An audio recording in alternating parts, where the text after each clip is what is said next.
Students, welcome to my YouTube channel Sushma Rajgupta. हम लोग कर रहे हैं BCom fourth semester cost management, जिसमें हम नया चैप्टर शुरू करने जा रहे हैं, दैट इज प्रोसेस कॉस्टिंग। तो आज हम करेंगे प्रोसेस कॉस्टिंग का मीनिंग, फीचर्स, एडवांटेज, डिसएडवांटेज और एक एग्जांपल। चलिए शुरू करते हैं।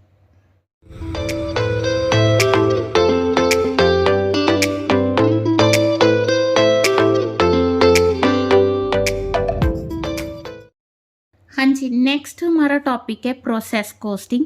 प्रोसेस कॉस्टिंग ऑपरेशन कॉस्टिंग का वो फॉर्म है जिसमें हम लोग किसी प्रोडक्ट की, जब कोई प्रोडक्ट अलग अलग प्रोसेसेस में से गुजरता है या अलग अलग स्टेजेस में से गुजरता है, तो हर एक स्टेज पे उसकी कॉस्ट क्या होगी वो हम प्रोसेस कॉस्टिंग में कैलकुलेट करते हैं। ठीक है, ये ज़्यादातर वहाँ यूज़ किया जाता है जहाँ पे स्टैंडर्डाइज्ड गुड्स को प्रोड्यूस किया जाता है, और स्टैंडर्डाइज्ड गुड्स जो कि कई प्रोसेसेस में से गुजरती हैं और उनकी हर एक प्रोसेस, हर एक स्टेज पे जो है कॉस्ट कैलकुलेट की जाती है। अगर हम प्रोसेस कॉस्टिंग के फीचर्स की बात करें तो फर्स्ट फीचर इसकी प्रोडक्शन जो है उसमें continuous flow of identical product होता है। कुछ केसेस को छोड़ के, जहाँ पे प्लांट एंड मशीनरी की रिपेयर चल रही होती है, उसको छोड़ के प्रोडक्शन जो है continuous flow of identical product करती है। ठीक है, और एक प्रोसेस कॉस्ट सेंटर होता है जहाँ पे सारी कॉस्ट को कम्युलेट किया जाता है। ठीक है, और हर एक यूनिट का एक्यूरेट रिकॉर्ड रखा जाता है। ठीक है, जो एक अलग अलग प्रोसेसेस में से जो प्रोडक्ट जा रहा है, तो जो एक प्रोसेस का फिनिश्ड प्रोडक्ट है वो दूसरे का रॉ मटेरियल बन जाता है, क्योंकि वो प्रोसेसेस में से निकलता है। ठीक है, जैसे कॉटन है, कॉटन से हमने क्या बनाना है, थ्रेड बनाना है, थ्रेड से हमने कपड़ा बनाना है। तो कॉटन का जो फिनिश प्रोडक्ट है वो थ्रेड का रॉ मटेरियल हो गया। ठीक है, जो थ्रेड है उससे हमने कपड़ा बनाना है, तो इसका जो फिनिश है वो इसका रॉ मटेरियल हो गया। तो हर एक स्टेज पे अवॉइडेबल और अनअवॉइडेबल लॉसेस अराइज होती हैं। ठीक है, जो गुड्स हैं एक प्रोसेस की दूसरे प्रोसेस को ट्रांसफ़र की जाती हैं, कई बार तो वो कॉस्ट पे की जाती हैं, कई बार उनको ट्रांसफ़र प्राइस पे किया जाता है, which is more than the cost price. ठीक है, तो इसके लिए हमें अलग अलग स्टेजेस पे देखना होगा कि प्रोडक्शन कितनी हुई है। ठीक है, तो डिफरेंट प्रोडक्ट, इसके साथ ही जब हम एक प्रोडक्ट को कई प्रोसेसेस में से निकालते हैं तो उसमें बाय प्रोडक्ट हो भी सकता है और नहीं भी हो सकता। इसमें जो आउटपुट होती है वो यूनिफॉर्म होती हैं और जो यूनिट्स हैं वो एग्जैक्टली आइडेंटिकल होती हैं। ठीक है जी, देन इसमें हम लोग जो हैं मतलब कि आइडेंटिटी को ट्रेस नहीं कर सकते। ठीक है, अब ज़्यादातर हम देखें कि प्रोसेस कॉस्टिंग यूज़ कहाँ पे होती है, तो ये chemical works, biscuit works, coke works, soap making, oil refining, paint, यहाँ पे यूज़ की जाती है।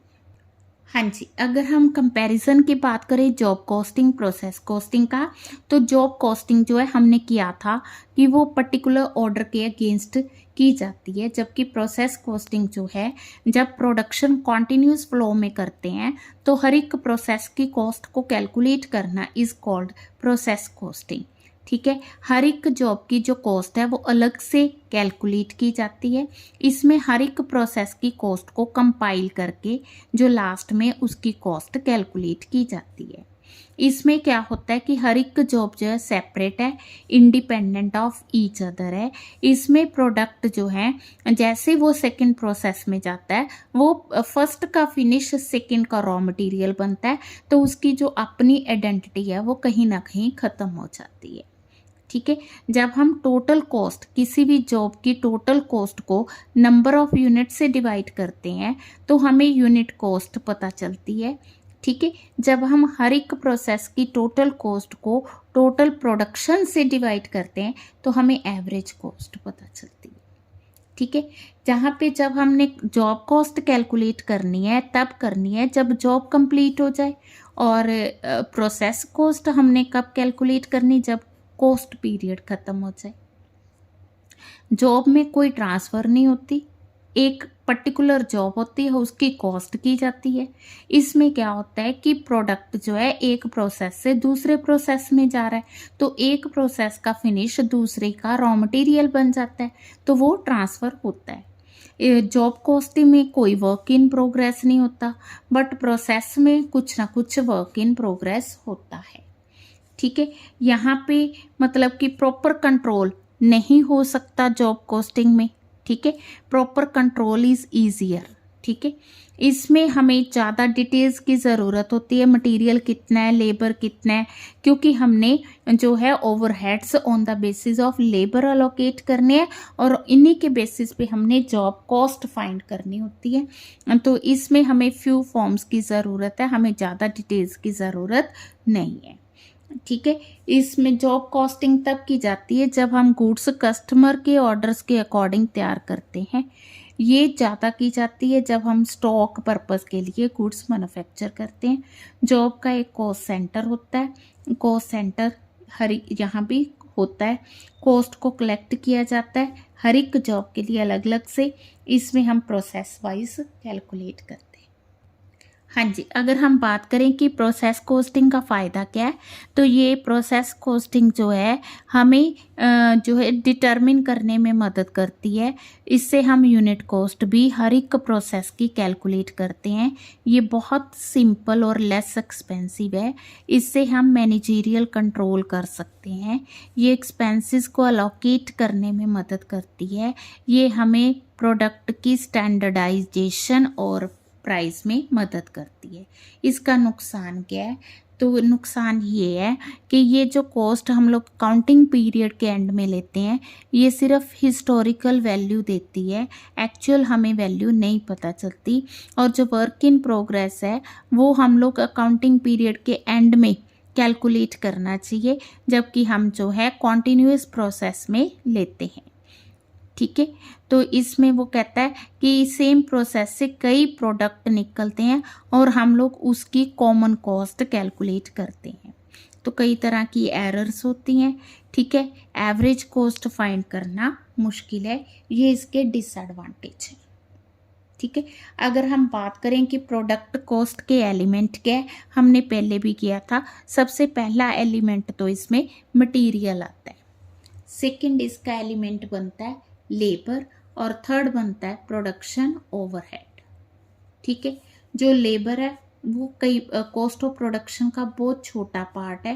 डायरेक्ट लेबर जो है स्मॉलर है। ओवरहेड एलिमेंट्स जो हैं वो जैसे जैसे हम मशीनरी यूज़ कर रहे हैं, ओवरहेड एक्सपेंसेस जो हैं वो बढ़ रहे। ठीक है, हाँ जी, एक एग्जाम्पल कर रहे हैं हम लोग कि किस तरह से प्रोसेस कॉस्ट कैलकुलेट करते हैं। हमें रॉ मटेरियल तीनों प्रोसेसेस का दिए, वेजेस दिए, ओवरहेड एक्सपेंसेस 3600 दिए, which are to be distributed on the basis of direct wages. ठीक है, तो डायरेक्ट वेजेस है हमारे पास 500, 600, 700। ठीक है, टोटल आ गया इनका 1800। ठीक है, we are to divide 3600 among these 3 processes.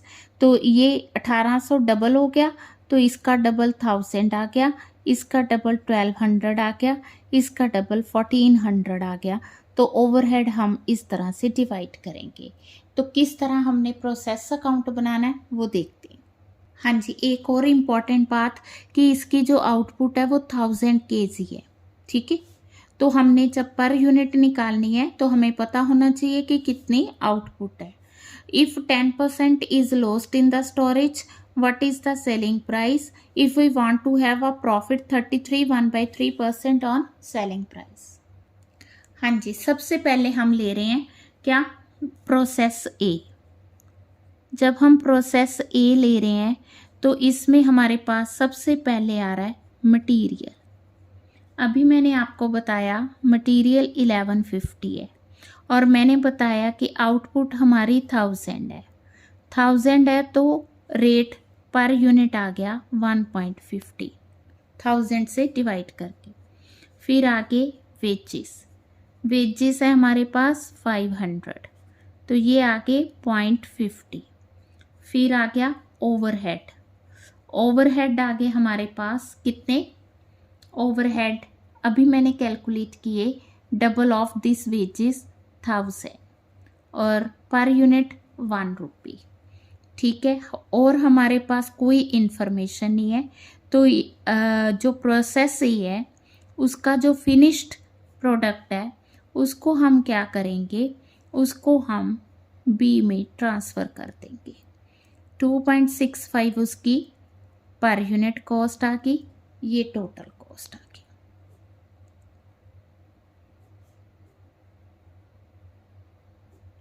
हाँ जी,